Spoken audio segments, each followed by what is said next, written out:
मुद्दा देख रहे हैं आप, मैं हूं आपके साथ नेहा दुबे। आज अतुल सुभाष का नाम चारों ओर चर्चा का विषय बना हुआ है। बेंगलुरु में कथित तौर पर आत्महत्या करने वाले एआई इंजीनियर अतुल सुभाष की मौत ने परिवार के ताने बाने पर एक गंभीर सवाल खड़े कर दिए हैं। आरोप है कि अतुल अपनी पत्नी से उत्पीड़न की शिकार थे और इसी कारण तनाव में खुदकुशी की। 34 साल के इंजीनियर अतुल सुभाष पर कई मुकदमे चल रहे थे। इसमें भरण पोषण, दहेज, उत्पीड़न, घरेलू हिंसा, तलाक के मामले शामिल थे। अतुल सुभाष की आत्महत्या के साथ ही सवाल ये भी खड़ा हो गया कि क्या हमारे देश में पुरुषों के लिए इस तरह के मामलों में कोई कानून नहीं है। ये कड़वा सच है कि पुरुष भी घरेलू हिंसा का शिकार हो सकते हैं। सवाल ये है कि क्या दहेज मामले में कई बार गलत केस पुरुषों पर लगाए जाते हैं। क्या घरेलू हिंसा और दहेज उत्पीड़न के मामले पर जल्द सुनवाई कर फैसला दिया जाना चाहिए। क्या घरेलू हिंसा और दहेज उत्पीड़न कानून में बदलाव होना चाहिए। इसी मुद्दे पर आज हम चर्चा करेंगे, लेकिन उससे पहले इस रिपोर्ट को देखिए। मेरा मानना है कि मुझे खुद को ही खत्म कर लेना बेस्ट है मेरे लिए, क्योंकि जो मैं पैसे कमा रहा हूँ उसी से मैं अपने दुश्मन को बलवान बना रहा हूँ। वही पैसे मुझे ही बर्बाद करने के लिए। मेरे बच्चा को इंसाफ दिलवा दीजिए, बस और कुछ नहीं चाहिए। हमसे 10 बजे तक बात किया, एक दिन पहले तक कुछ नहीं बताया। आज अतुल सुभाष का नाम चारों ओर चर्चा में है। बेंगलुरु की एक प्राइवेट कंपनी में काम करने वाले 34 साल के इंजीनियर अतुल सुभाष पर कई मुकदमे चल रहे थे। इनमें भरण पोषण, दहेज उत्पीड़न, घरेलू हिंसा और तलाक के मामले शामिल थे। आत्महत्या से पहले अतुल सुभाष ने 1 घंटे से ज्यादा समय का वीडियो संदेश जारी किया था और 23 पेज का सुसाइड नोट भी लिखा। यही नहीं, अतुल सुभाष ने न्याय व्यवस्था पर भी सवाल उठाए हैं। मेरा अस्थि विसर्जन तब तक नहीं होना चाहिए जब तक मेरे हरासर्स को पनिशमेंट नहीं मिलता है, तो मेरा अस्थि विसर्जन ना हो। अगर इतनी सारी चीजें, एविडेंस और सब कुछ होने के बाद भी अगर कोर्ट, ये जज और मेरे बाकी के हरासर्स को पनिशमेंट नहीं देती है और बरी कर देती है, तो मेरा जो अस्थि है वहीं कोर्ट के बाहर किसी गटर में बहा देना चाहिए। अतुल सुभाष की आत्महत्या के साथ ही एक सवाल यह खड़ा हो गया है कि क्या हमारे देश में पुरुषों के लिए इस तरह के मामलों में कोई कानून नहीं है। ये कड़वा सच है कि पुरुष भी घरेलू हिंसा के शिकार हो सकते हैं। कुछ अध्ययनों के अनुसार भारत में घरेलू हिंसा कानून के दुरुपयोग के मामलों में वृद्धि देखी गई है। उदाहरण के लिए 2019 में भारत में घरेलू हिंसा के लगभग 1.4 करोड़ मामले दर्ज किए गए थे, जिनमें से लगभग 7.5% मामलों में दुरुपयोग का आरोप लगाया गया था। यह आंकड़ा इस बात की ओर इशारा करता है कि घरेलू हिंसा कानून के प्रभावी प्रवर्तन के साथ साथ उसके दुरुपयोग की प्रवृत्ति पर भी ध्यान देने की आवश्यकता है। जाहिर है कि पुरुष भी घरेलू हिंसा का शिकार हो रहे हैं।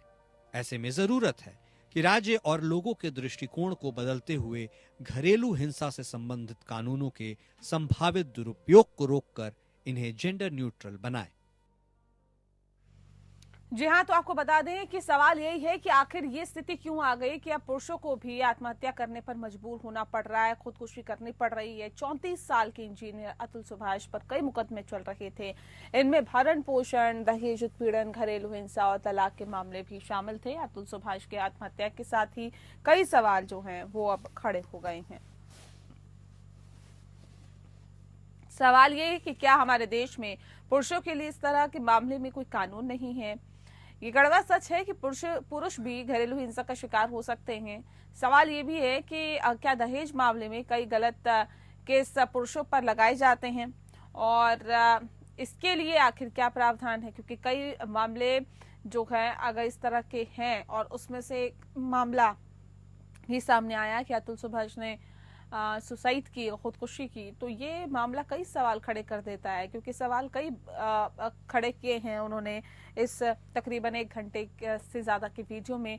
क्या घरेलू हिंसा और दहेज उत्पीड़न के मामले पर जल्द सुनवाई का फैसला दिया जाना चाहिए। क्या घरेलू हिंसा और दहेज उत्पीड़न कानून में बदलाव होना चाहिए। इस मुद्दे पर आज हम चर्चा भले ही करेंगे, लेकिन सवाल इसमें यह भी है कि आखिर अब हमारा समाज कहाँ जा रहा है, क्या सोच उसकी होती जा रही है और आखिर किस तरह से इस तरह के मामलों को निपटाया जाए, और क्या अब इस तरह के मामले अगर कोर्ट में चल रहे हैं तो जल्द से जल्द इन मसलों पर सुनवाई होनी चाहिए।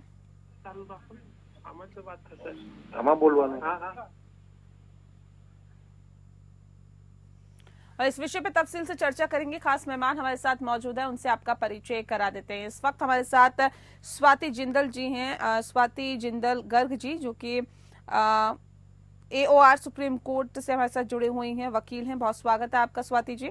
और दशरथ देवड़ा जी हमारे साथ जुड़ गए हैं, राष्ट्रीय अध्यक्ष है पत्नी पीड़ित पुरुष संघ के। आपका भी बहुत बहुत स्वागत है दशरथ देवड़ा जी।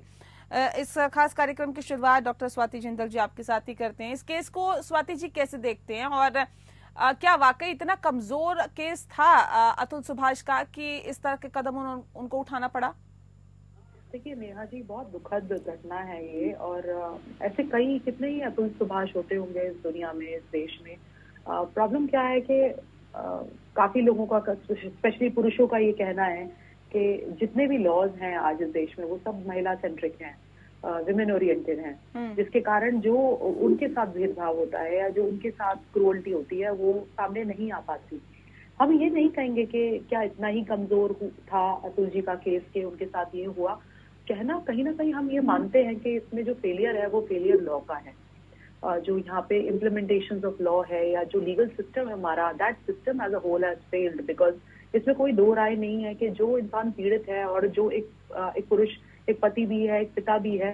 हमने देखा कि इस केस की जैसे जैसे आप यूट्यूब पे कितने वीडियोज आ रहे हैं, कंसर्न लोगों के इंटरव्यूज भी लिए गए हैं, उसमें सब यही एक ही बात उभर के सामने आई है कि वो अपने बेटे से मिलने के लिए बहुत इच्छुक थे, और इस कारण उन्होंने बहुत कोशिश करी, बट आई थिंक वो हर जगह से आइसोलेट हो गए। और वो जो बम्बार्डमेंट हुई फर्क केसेस की उनके ऊपर, जहां पर उनका हाजिर होना अनिवार्य था। देखिए, एज अ रिस्पोंडेंट या एज अ डिफेंडेंट अगर आपके सामने कोई केस करता है और आपको हाजिर होना होता है पलटे में, तो आपकी क्रिमिनल केसेस में आपकी हाजिरी को आवश्यक कर दिया जाता है। तो वो जो जद्दोजहद होती है पुरुष की कि वो बैंगलोर में रहते थे और बैंगलोर से उठ के वो अपने जहां पर केस किया था उनकी पत्नी ने वहां जाना उनको होता था, उसका जो इमोशनल टोल है, जो फाइनेंशियल टोल है और टाइम जो देना पड़ता है, जो एनर्जी देनी पड़ती है, I think it took its own toll and we have the result today before us, which is indeed very sad. ठीक है सर, इसे किस तरह से देखते हैं दशरथ जी, और क्या इस तरह के मामले अब अक्सर सामने आते हैं? कैसे आपकी संस्था काम करती है इसके लिए? देखिए मैडम, हमारी संस्था पत्नी पीड़ित पुरुष संघ के अध्यक्ष हूँ मैं, और हमारी संस्था में कई सारे दुखी पति आते हैं। और ये जो सुभाष जी का जो माहौल हुआ है, बहुत ही दुखित घटना हुई है, और ऐसी पत्नियों को तो सरेआम जाहिर में फांसी दे देनी चाहिए। हर मामला ये नहीं होता है कि हर तरफ से पत्नियां गलत होती है या पुरुष गलत होता है, ऐसा नहीं, जस्टिफाई होना चाहिए। मैं ये ऐसा मानना चाहता हूँ कि समझ लीजिए, आज कहीं भी कोई औरत गिरती है तो उसको 10 जन खड़े करते हैं, मगर पुरुष गिरता है तो उसको कोई नहीं खड़ा करता, ऐसा क्यों? और जब कानून की बात आती है तो डाउरी प्रोहिबिशन एक्ट 1961 और DV act, domestic violence act 2005 और क्रिमिनल प्रोसीजर कोड के धारा है 125, हिंदू मैरिज एक्ट 24 यानी एलिमनी एंट्रिंग जो बोलते हैं, तो सारे के सारे धारा ये महिला को दी है, वो बहुत गलत है। उसके सरकार श्री को मैं ये कहना चाहता हूँ कि दोनों इक्वल होना चाहिए, पत्नी हो या पति हो, स्त्री हो या पुरुष हो, इक्वल होना चाहिए। अब संविधान में ऐसा बताया है कि आर्टिकल 14 है और 15 है, 19 है, 21 है, तो बताते हैं कि भी इक्वल है, तो मैं नहीं मानता हूँ कि ये इक्वल है। इसमें कोई इक्वल नहीं दिखाई देता है।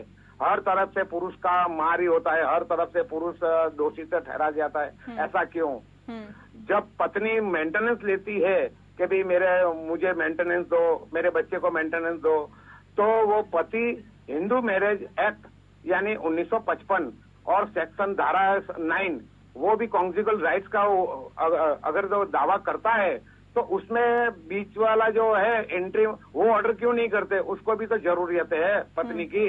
अगर पत्नी ऐसा बोलेगी मेरा पति है, मुझे मेंटेनेंस चाहिए, तो मेंटेनेंस दिलाओ, और कोर्ट जज साहब ये ऑर्डर भी करते हैं, तो पुरुष की तरफ से क्यों नहीं करता है?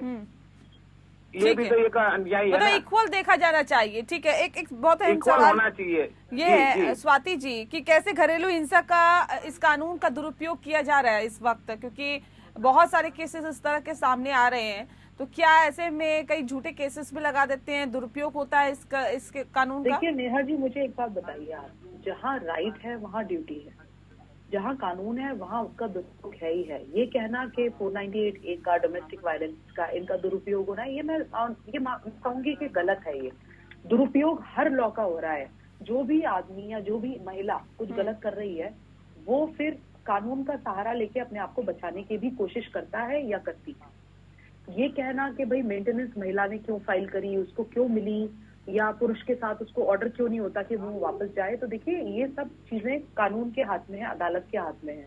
अगर एक महिला ये कहती है कि भाई मेरा शोषण हुआ या मेरा पति मुझे गुजारा भत्ता नहीं देता, और अगर कानून उसके फेवर में मेंटेनेंस का एक ऑर्डर पास करता है, तो हम बाहर बैठ के यहाँ बिना फैक्ट को देखे हुए ये नहीं कह सकते कि भाई चल भाई वापस अपने पति के साथ रहे। हो सकता है उसने कानून को अदालत को ये बता दिया हो कि क्यों मेरी क्या एक मजबूरी है जो मैं उसके साथ रह नहीं सकती। अदालत ने ये सारी फैक्ट्स को मद्देनजर रखते हुए ही उसको मेंटेनेंस ऑर्डर करी है। और कहीं ना कहीं देखिए, मैं मानती हूँ अतुल सुभाष का केस बहुत दुखद है, बट हम उन सारी महिलाओं को कहीं नहीं भूल सकते जिन्होंने अपना करियर एक कोने में रखकर शादी करी और कहीं ना कहीं ब्रेक इन करियर लाकर वो बच्चे पाल रही हैं। जो देखिए, जो एक महिला की शादी होती है, जो उसकी रिस्पॉन्सिबिलिटीज उस पर आ जाती हैं, जिसमें कई बार उसको अपना करियर छोड़ना पड़ता है, कमाई का साधन छोड़ना पड़ता है, या कह लें उसको कमाई का कभी मौका ही नहीं दिया गया। और सारी उम्र वो यही सुनती है कि तुम क्या जानो कमाई कैसे की जाती है, बाहर दुनिया में निकलो तब जानो। आप उसको दुनिया में निकलने ही नहीं दे रहे। वो बाहर निकलती तो कमा भी लेती, वो मौके जो आपको मिले वो उसको नहीं मिले। तो ये कहना कि जी हमारे को संविधान आर्टिकल 14 में इक्वालिटी देता है, equality to be treated fairly, equity देता है संविधान हमें कि हम सबके मौके बराबर दिए जाएंगे, सबको किसी का मौका हम छीनेंगे नहीं। तो जहां तक डोमेस्टिक वायलेंस एक्ट का, घरेलू हिंसा का भी एक्ट है, उसमें जो महिलाओं के साथ बहुत ज्यादा जो दुर्व्यवहार हो रहा था, जो उनका क्रूअल्टी हो रही थी, मेंटल, इमोशनल, फिजिकल, फाइनेंशियल, हर तरीके की क्रूअल्टी, उसको ध्यान में रखते हुए एक राइट दी गई थी महिलाओं को। जब उन्हें एक राइट दी तो उसका मतलब ये नहीं है कि पुरुषों से वो राइट ले ली गई है। This is just an enabling act. इसमें कोई पनिशमेंट नहीं है डोमेस्टिक वायलेंस एक्ट में। जब तक आप एक कोर्ट के ऑर्डर का उल्लंघन ना करें तब तक कोई अरेस्ट का भी प्रोविजन नहीं है। ये एक एनेबलिंग एक्ट था उस महिला के लिए जो चाहे अपने पिता के घर हो, अपने भाई के घर हो, अपने पति के घर हो या अपने पार्टनर के घर हो, वहां पर उसको किसी भी तरह की क्रूअल्टी का सामना करना पड़ रहा है। अब वो जब अपने ही एरिया में तो से अपनी सेफ प्लेस में ही उसको सेफ्टी महसूस नहीं हो रही तो वो कहाँ जाए। तो उसको इस दुखद घटना से या इस सिचुएशन से उबारने के लिए घरेलू हिंसा का एक्ट आया था।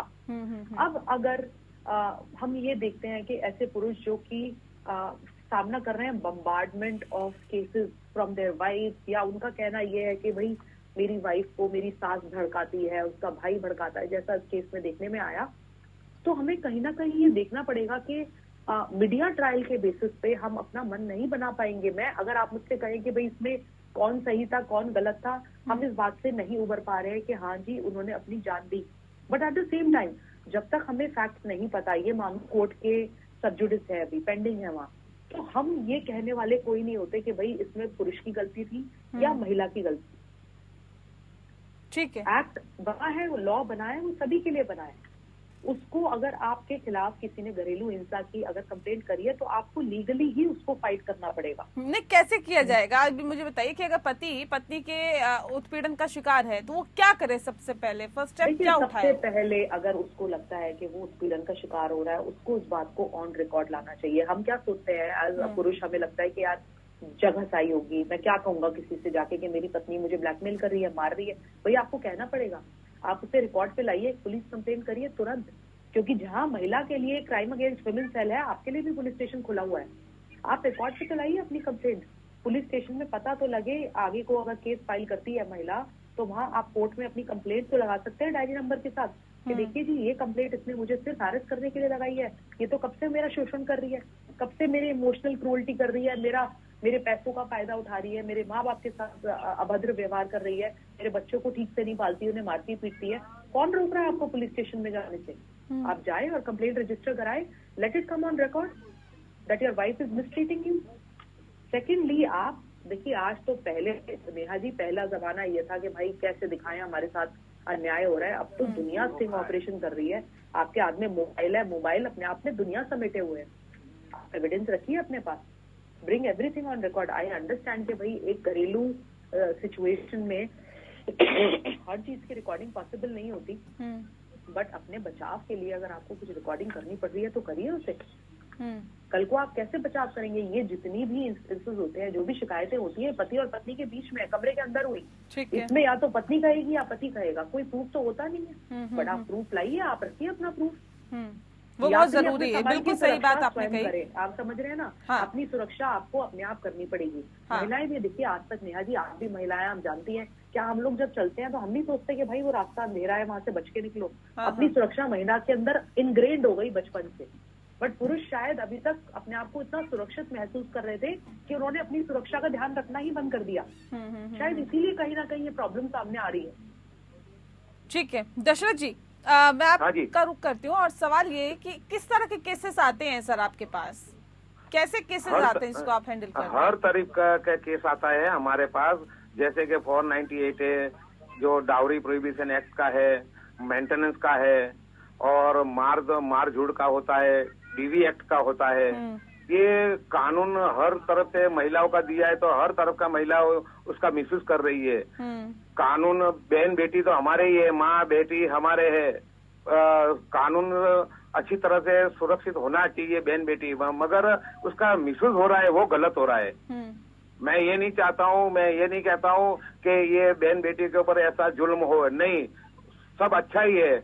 मगर मैं सरकार को ये कहना चाहता हूँ कि जो कानून जो मिसयूज कर रहे हैं उसका हम विरोध कर रहे हैं। और अभी मैंने आपको बताया कि 498 कर देते हैं, 5 साल मुकदमा चलता है बराबर, फिर भी पूरा ट्रायल कोर्ट चलती है, उसके बाद में निर्दोष जाहिर करते हैं सीआरपीसी की धारा 248 सब क्लॉज 1 में।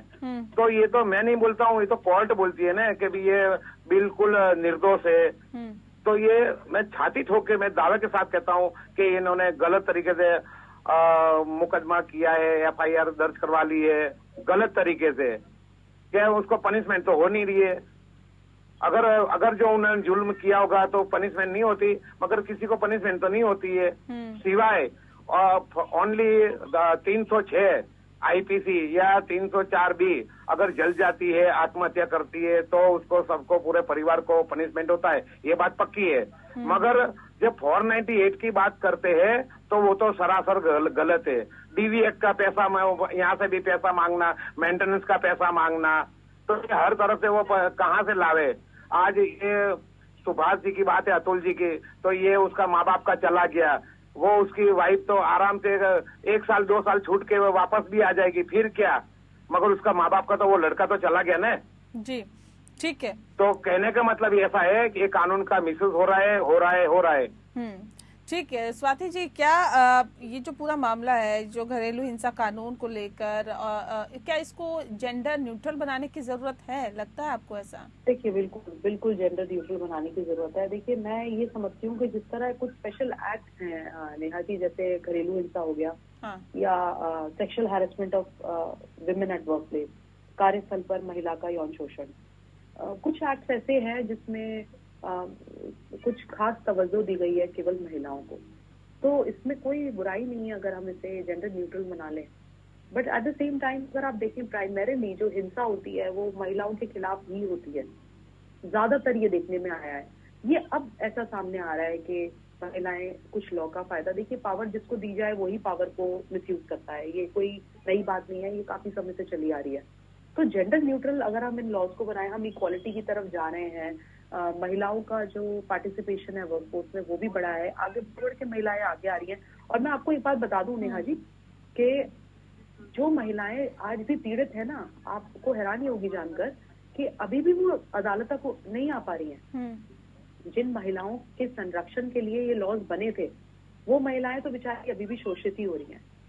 ये वो महिलाएं जो ऑलरेडी एम्पावर्ड हैं, वो कुछ परसेंटेज ऑफ महिलाएं ऐसी जरूर हैं जो इन लॉज का मिसयूज करती हैं। जैसा अभी कहा इन्होंने कि कहाँ से वो पुरुष इतने पैसे लाए मेंटेनेंस के, कहाँ से दे? मैं बिल्कुल सही मानती हूँ उस बात को कि वो कहाँ से दे, बट अगर हम सिक्के का दूसरा पलड़ा देखें, दूसरा पहलू देखें, तो जो लास्ट मिनट पे लड़के वाले दहेज की डिमांड करते हैं, जिसके कारण ये डाउरी प्रोहिबिशन एक्ट बना कि हमें नहीं पता, अपने आप को बेचो, आप 10 लाख रुपए दोगे तभी फेरे होंगे। पेरेंट्स कितना, आप समझते हैं ना, कितना पीड़ित होते होंगे उस टाइम, वो कैसे भी करके पैसे अरेंज करते हैं। तो ये कहना कि केवल महिलाएं मिसयूज कर रही हैं या केवल पुरुष कर रहे हैं, क्या मैं ये भी नहीं कह रही कि भाई इतने साल तक पुरुष मिसयूज करते रहे तो अब हमारी बारी है। आप समझ रहे हैं, मेरा कहना केवल ये है कि कोई लॉ बनाए ना तो उसको इम्प्लीमेंटेशन हम थोड़ा सा अपनी टाइट रखें, इस तरह रखें कि जैसा अभी सर ने कहा कि 5-5 साल के बाद बरी हो जाते हैं। थोड़ा सा हमारे को ये कोशिश करनी चाहिए कि टाइमलाइन थोड़ी स्ट्रिक्ट रहे, इतना लंबा केस ना चले। जी, मतलब ये जो लंबे केसेस चलते हैं उनको कहीं ना कहीं देखने की जरूरत है कि टाइम पीरियड एक सेट कर दिया जाए। दूसरी तरफ अगर हम देखें तो केसेस का भार इतना है अदालतों पे कि वो भी क्या करें। मतलब इट्स अ कैच 22 सिचुएशन पर आप कोशिश सभी कर रहे हैं, बट रिजल्ट आते से ही आएगा। ठीक है, ठीक है। दर्शना जी, ये बताइए कि आप लोगों की संस्था जो है, आपके पास जब केसेस आते हैं तो आप लोग क्या करते हैं उसके लिए, कैसे आप आवाज उठाते हैं, क्या करते हैं उनके लिए? हमारे पास जो केसेस आते हैं तो पुलिस स्टेशन में जाते हैं, पुलिस थाने में, फिर कोर्ट कचहरी में भी उनके साथ खड़े रहते हैं हमारे 2-5 आदमी बराबर। हम कहते हैं कि भाई आप अकेले नहीं हो, आपके साथ पूरी संस्था है, संघ है, आप निश्चित रहिए, चिंता मत कीजिए। अब डिवोर्स की बात होती है तो कम से कम आज की पूरे भारत देश के अंदर महिलाएं 25 लाख और एक फ्लैट कंपलसरी हो गया है, तब जाके मामला होता है डिवोर्स के बारे में बराबर। अब डिवोर्स ऐसे ही थोड़ी मिलता है। अगर ये मैडम ने बोला है कि भाई पति भी तो कर सकता है, कि कौन सी धारा लगावे कि पुलिस को हम बतावे कि भाई हम आज एक पति मार खा के आता है तो वो कौन सी धारा लगवाएगा? पुलिस वाला उसको पति को डांट के धमकाते हैं कि आप मूर्ख बनाते हो, हमको झूठ बात कहानी बताते हो, आप अपनी पत्नी को मार पीट के आए हो, ऐसा बात कह के वो उसके बेचारे को धक्का मार के निकाल देता है। तो पति की बात कोई नहीं सुनता है, पति की बात कोई नहीं मानता है, वास्तविक में वो अंदरूनी आत्मा से दुखी होता है। तो ये ऐसे दुखी होकर ही ऐसे ये अतुल जी ने जो किया है ऐसा कांड सब लोग करते हैं। और मेरा मानना है पूरा भारत देश के अंदर 200 पुरुष आत्महत्या करते पर डे, रोज के। मैं नहीं कहता हूँ, नेशनल क्राइम ब्यूरो का आंकड़ा है मेरे पास। तो ये सरकार को सोचना चाहिए, इक्वल होना चाहिए। बहन बेटी सुरक्षित है ये मैं मानता हूँ बराबर। मैं आज भी मैं छाती के दावे के साथ कहता हूँ, छाती ठोक के बोलता हूँ कि बहन बेटी सुरक्षित होनी चाहिए। मगर जो अमुक जो महिलाएं है वो कानून का मिसयूज करती है, वो गलत है। ठीक है स्वाति जी, क्या राइट है एक आदमी के, पुरुष के पति को मार पीट करती है तो वो पति कहाँ जाएगा? नहीं, ये इस चीज में कितनी सच्चाई है ये तो वाकई देखने वाली बात है। लेकिन ये पुरुष के लिए क्या अधिकार है, क्या अधिकार है, क्या उसके हक है? कोई अधिकार नहीं है, नहीं कोई अधिकार नहीं है। आज तक कोई बनाया नहीं है। पुलिस के पास जाता है तो कुछ भी को नहीं सुनते हैं। दशरथ जी, मैं आ रही हूँ। स्वाति जी देखिए, नेहा जी ये बहुत मुझे लग रहा है सर बहुत हताश है, लेकिन बात ऐसी नहीं है। देखिए, पूरी आईपीसी, अब पूरी भारतीय न्याय संहिता, सारे लॉज आपके पास हैं। कौन सा लॉ आपके पास नहीं है, आप मुझे ये बताइए। आपके पास लॉ है कि आपकी अगर आपको लगता है आपकी सास, आपका साला, आपका ससुर भड़का रहे हैं आपकी बीवी को, आपके पास क्रिमिनल कॉन्स्पिरेसी का राइट है। आपकी पत्नी ने आपके साथ मारपीट करी है, आपके पास कॉजिंग ग्रीवियस हर्ट का राइट है। कितने लॉज हैं आपके साथ? आपकी पत्नी लॉ तो सबके पास है पूरा भारत देश के अंदर, मगर इसका लॉ कौन जानता है? पब्लिक थोड़ी जानता है। और ये जो कांड जो करते हैं तो वकीलों ही तो सलाह देते हैं ना कि आपको पति को सीधा करना है, पति और उसके परिवार को सीधा करना है, तो ये वकीलों का ही तो काम है ना। पति को किस, मगर ये पुरुष को थोड़ी कोई कानून जानता है, महिला थोड़ी कानून जानता है। जो अगर वो कानून नहीं जानता तो उसको वकील के पास जाना पड़ेगा। कल को अगर आपकी तबीयत खराब है, तो वो वकील को आग लगाता है ना। मेरे कहने का मतलब यही है, मेरे कहने का मतलब यही है, जो पति पत्नी के बीच में ज्यादा तिराड़ करते हैं, आग लगाते तो वकील ही तो करते हैं। और सारे वकील नहीं करते, अमुक वकील करते हैं। फिर आपकी पत्नी वकील के पास जाएगी, फिर आपको प्रॉब्लम होगी। देखिए, वकीलों का आग लगाने वाला मैं शब्द आपका जो उपयोग है बहुत गलत, मैं इसको मानती हूँ। अगर नहीं वो अगर महिला को थोड़ी मालूम है कि 125 क्या होता है, 498 क्या होता है, तो महिलाओं को उसकी राइट्स वकील याद दिलाएगा भाई। आप अगर तो वही तो मैं बता रहा हूँ कि आपको वही लगाता है ना। अब उनको ऐसा करना चाहिए, उनको सेटिस्फेक्शन हो ऐसा काम नहीं करना नहीं चाहिए। दशरथ जी, बताना तो पड़ेगा ना कि उसके अधिकार क्या है। एक महिला, उसको क्या पता कि कानून में उसके लिए अधिकार क्या आज है। की महिला तो पढ़ी लिखी है ना, सब जानते हैं। पूरा तो देश, आपको पढ़ने लिखने से किसने सर रोका है? शिक्षा का स्तर कहाँ पर है हाँ, देश में, अभी भी आपको पता पूरा- होगा। पूरा भारत देश का मामला है ये, कोई व्यक्तिगत नहीं है। हर इंसान को, हर महिला को नहीं पता है कि कानूनी तौर पर उसके कितने हाँ, अधिकार है, तो क्या वो- कर सकती वही- है, ये कानून वही में मैं वो बता कैसे रहा हूँ। आगे बढ़ अगर सकती है। वकील के पास जाते हैं तो वकील बोलते हैं कि भाई आप एक काम करो, आप पति क्या कमाता है, आपका ससुर का क्या। सर अगर एक पुरुष background जाएगा है। तो उसके लिए भी तो अधिकार बताता है वकील। वकील तो वकील पुरुष का काम नहीं, है कोई- अधिकार कोई- बताना तो क्या कि आपके तो अधिकार पति क्या कौन है। से कलम लगाएगा मेंटेनेंस देने के लिए? 125 तो वो तो महिलाओं के दिया हुआ है। नहीं नहीं, तो वो पति पुरुषों के कमाती लिए है भी तो- है ना सर। नेहा जी, मैं आपको तो बताना ना। चाहूंगी, बहुत अच्छा इन्होंने ये पॉइंट रेज किया है। 125 में पति को भी राइट है, वो भी मेंटेनेंस मांग सकता है, और बहुत मगर केसेस कितने ऐसे को हैं वहाँ पति अपनी पत्नी से मेंटेनेंस ऐसा मांग रहा है। कितना माहौल हुआ है, ऐसा कितना ऑर्डर हुआ है, वो अपवाद मुझे है। बताइए ना, ऐसा कौन से ही केस है जिसमें पति पत्नी से कम कमा रहा हो? अगर वो कम कमा रहा तो होता क्या है तो उसको अभी मिलती है अभी देखो, maintenance? अभी महिला भी कमाती है, पति भी कमाता है बराबर, मगर मजिस्ट्रेट जो नामदार पारिवारिक न्यायालय जो है उनको सत्य बाहर लाना चाहिए। और मैं तो ऐसा चाहता हूँ कि कॉम्प्रोमाइज होना चाहिए, ज्यादा तिराट नहीं पड़ना चाहिए, मेरा यही कहना है। तो सबसे पहली बात तो ये स्थिति ही नहीं आनी चाहिए ना कि ये पूरा मामला कोर्ट तक पहुंचे। बिल्कुल, और ये जो घर का मामला है घर में ही सॉर्ट आउट होना चाहिए। हाँ, और मैं अगर ये जब ये कहना नहीं चाहता हूँ। पहुंच पा रहा है तो फिर वो सोचने की जरूरत है ना कि कहाँ खामियां कहाँ कमियां है। तो फिर तो उसको भी उसके अधिकार बताए जाएंगे और पुरुष को भी पुरुष के अधिकार बताए जाएंगे। अधिकार तो दोनों के बताए जाएंगे ना सर। पहले से दिया हुआ है ना। अगर महिला अब वकील 400 कर सकती है तो को पुरुष भी तो कर सकता है ना सर। उस बात को भी तो सोचना होगा ना। ऐसा तो नहीं है कि पुरुषों के लिए वकील को करना या वकील को हायर करना अपराध है, ऐसा तो नहीं है ना। मगर वो पति जो वकील के पास जाएगा वो तो आपकी पत्नी है, आपको मेंटेनेंस तो देना मतलब पड़ेगा। अगर एक महिला को उसके हक बता दिए जाते हैं तो आप लोगों को बड़ी दिक्कत है, लेकिन एक पुरुष को उसके हक ऐसा बताए नहीं है। जाते हैं तो कोई दिक्कत नहीं है। ऐसा नहीं होना चाहिए ना सर। अगर भरण पोषण देता है, मेंटेनेंस देता है, तो वो पति का भी तो राइट है ना। तो पति का राइट है ना, अभी बताया ना स्वाति जी ने कि पति भी कर सकता है। नहीं, वो 15 दिन में घर क्यों नहीं आती पत्नी? सारे पुरुषों को इस सोच से उबरना पड़ेगा कि अगर वो अपनी पत्नी को भरण पोषण दे रहे हैं तो उस पर एहसान नहीं कर रहे। आप समझ रही है ना जी। ये सोच ही है जो प्रॉब्लम क्रिएट कर रही है। अब दशरथ जी ने, मैं तो ये चाहता हूँ कॉम्प्रोमाइज हो जाए, इनकी चाहत से थोड़ी दुनिया चलेगी। क्यों नहीं आते हैं कोर्ट में, क्यों नहीं बताते कोर्ट को? अगर ये एज अ पति 1 लाख रुपए कमाता है पति, और पत्नी को तुमने करियर छुड़वा के घर पे बिठा लिया, अब वो आपसे 10,000 रुपए मांगती है, आप कहते हैं तुझे पता भी है 10,000 रुपए कैसे कमाए जाते हैं। आप समझ सकती हैं उसके ऊपर क्या बीतेगी जी। आप उसको जॉब करने दीजिए, उसे सपोर्ट दीजिए घर में। आप ये एक्सपेक्ट मत करिए कि वो काम करके घर आ रही है, फिर घर का जल्दी खाना भी बना दे, बच्चे भी पाल ले, ट्यूशन भी करा ले उनकी, सब कुछ कर ले, और आप कुछ नहीं करेंगे क्योंकि आप तो पुरुष हैं। देखिए, मैं ये नहीं कह रही कि महिला का काम करना गलत है, अगर या जो महिला कमाती है ना, पुरुष को अपना हक मांगना गलत है, लेकिन जब ये स्वाति जी, दोनों महिला कमाती है ना तो 7 लोगों को नचाती उंगली में, और पति कमाता तो 7 लोगों का पूरा करता है वो। नहीं, देखिए ये फिर आप एक तरफा देख रहे हैं ना दशरथ जी। चीजों को दोनों मैं तरफ एक से तरफे सीखने की के बात दोनों नहीं करता पहलू हूँ। को देखना ये होगा, स्वाति समझना जी होगा एक तरफे की कि बात अगर एक करता है, महिला बराबर। कमाती है तो एक पुरुष भी कमाता है, तो फिर सारी जिम्मेदारियां घर की महिलाओं पे ही क्यों? अगर एक तो वो महिला भी उतना ही कर रही महिला है। सब पैसा कवरेज कर लेती है, मकान उसका नाम के करवा लेती है, फिर वो पति कहीं का नहीं रहता है, वो भी तो देखने का होता है ना। चलिए, आपकी भी चीजें जायज है क्योंकि आप इस तरह की चीजों को ज्यादा सुनते हैं, ज्यादा समझते हैं, और इस तरह की जो एक संस्था भी चला रहे हैं, पुरुषों की ही खासतौर पे सुनवाई कर रहे हैं, तो आपके जो पॉइंट है वो जायज है आपके लिए। बहरहाल बहुत शुक्रिया आप दोनों का हमारे साथ इस खास चर्चा में शामिल होने के लिए। मुद्दा में फिलहाल के लिए इतना ही। नमस्कार।